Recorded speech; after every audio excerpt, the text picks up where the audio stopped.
Hi, welcome to the Get Ready with God podcast. My name is Julie Taylor and I am your host, and I am not God. Obviously, I'm not an expert. I'm not even a scriptorian. I'm literally just a girl sitting in front of a microphone, alone in my office, hoping God is real. The Get Ready with God podcast is the daily devotional podcast to help you see divinity in every day. Something really exciting happened to me this week. I went to a gala, which is not normal behavior for me. It's kind of actually weirdly becoming normal behavior for me, but let me assure you, I don't belong there. Anyways, it was at a gala. And someone came up to me, and I genuinely love that. So if you ever do see me, please say hi. I like to meet you. I'm pretty awkward in real life, so you can anticipate that. It's exciting for all of us to endure that. But for the first time ever at this gala, someone came up to me for the first time and they said, "I love your podcast." Can you believe it was the first time anyone's ever come up to me and said that? It meant so much to me. It made me so excited. You guys, this podcast is my favorite thing that I do. It's one of the hardest things that I do. I really, really love it. And I don't know how long it can last because it takes a lot of work. But for now, it's really, really a fun thing that I'm very grateful for.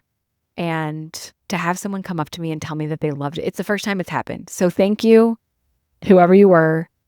I don't remember your name and I'm sorry. But thank you so much for telling me that. Thank you for listening to this podcast. I can't believe anyone listens. Anyway, that was very, very exciting to me. I just wanted to share that experience because it was exciting and I'm grateful for you for being here. So speaking of fans of the podcast, my friend Jenica is my biggest supporter and she listens to the podcast every day, which I so appreciate. And she often will give me feedback and say what she liked about it. It's just really kind.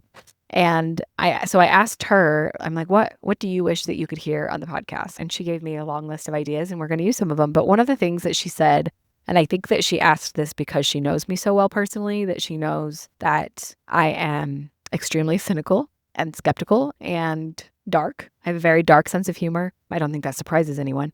But she asked me how to kind of sift through the skepticism and the being so critical in order to connect with God. And I love that she asked this question because it is so key. As a natural skeptic and as a natural critic, those feelings disconnect me from God because they make me critical and skeptical of God and of faith.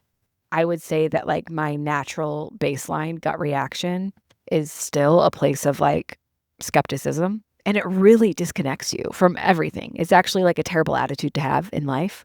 But in faith, it makes it really hard to connect with God. And there's times when I feel distance. And most often it is because I have slipped back into a place of being cynical and skeptical.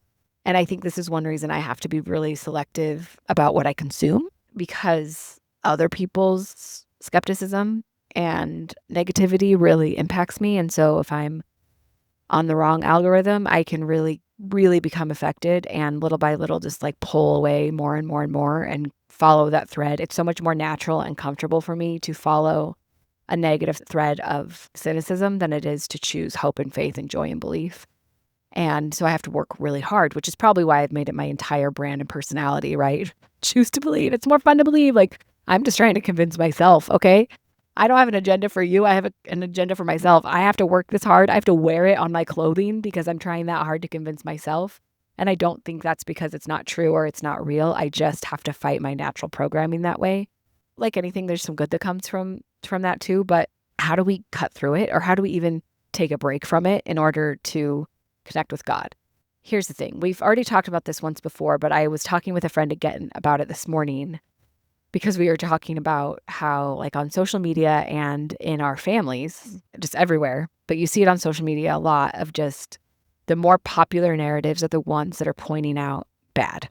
She said something of it doesn't take a high IQ to point out what's bad. We were just kind of joking that in 2025 in the United States of America, you don't have to work very hard to find some bad news. It's not hard work. It's not creative work. It's not inventive work to find bad and to talk about the bad, but it is popular. But I have chosen, a long time ago, I chose very intentionally to take a path of positivity through stuff. And I don't mean toxic positivity. I'm very much a believer of stating things as they are and feeling the feelings. And the way that I get back to positivity is by processing the bad. So I'm not saying that we deny and dismiss these realities and the state of the world. But it's not hard. We all know. You're stating the obvious. When you talk about the problems, we talk about the bad, when we talk about the issues, there's a way to acknowledge it in an effort to move to a solution or move to a change.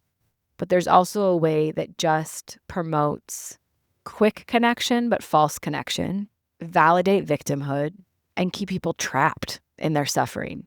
And the thing is, I might be naturally a cynic or a skeptic, but that doesn't feel good. It's not the way that I like to see the world.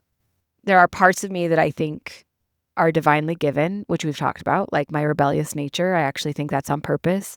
And then there's other parts of me that I think are also divinely given. I do. I think being cynical is kind of how I was made, and there must be a reason for that. But the reason that I think I have it is not so that I can stay there, but so I can learn what it takes and the effort to move to the other side. So I think when you are inherently positive and optimistic, that's beautiful and that's wonderful, but you don't learn what it takes to get to a place of hope and joy in quite the same way as if you start in a place of darkness. And I'm not saying it's better or worse. I just say that I think that I've learned unique lessons trying to get myself from darkness to light. And those unique lessons I think are important for my work and my purpose. Anyways, we've talked a lot about this before. There's a whole episode on it's easier to cut down trees than it is to plant new ones. So let's stop burning down forests and let's work on planting new trees. It's essentially the same concept, but I've been thinking about it again today. So when she asked me that question, I just wanted to say, after a lot of preamble, what do? I recognize it as programming that I have, that I am naturally a cynic and a skeptic, but that is actually the whole core of it's more fun to believe. How do I want to feel? What experience do I want to have? What evidence do I want to gather? And I know that when I spend time gathering evidence of being skeptical, cynical, negative, and dark, I feel worse and worse and worse. And not only do I just feel bad, but I'm immobilized by shame, by overwhelm, by darkness. And I think culturally, like on social media, when we're just talking about like, there's this problem, there's this problem, there's this problem, and there's this problem. Yeah, I know. But if we only ever talk about that, and that's as far as we ever take the conversation, it only leaves me feeling bad. And when I feel bad, I actually can't do anything. I'm completely debilitated. When I feel hope, when I feel belief, when I'm able to get to a place of faith, that's when I'm able to get myself to a place where I can take action, where I can create good, where I can spread light, where I can move toward healing and solutions to all of the darkness. And that's actually where I want to be. And so I try to look at things objectively. I try to accept about myself that I am cynical and skeptical, and that's okay. And there's things to be learned from that. But more than that, I want to learn about the process of what it takes to move through that and get from dark to light. And I want to keep fighting for the light. And so that's when I really have to lean into the neuroscience of being able to change my beliefs by gathering different evidence to choose to believe what I want to believe, what I think is better for me and for the world to believe. It's more fun to believe. It doesn't mean it's more easy. I don't know if that's really a good answer for you, but that's where I'm at with it. Anyways, love you so much. Bye.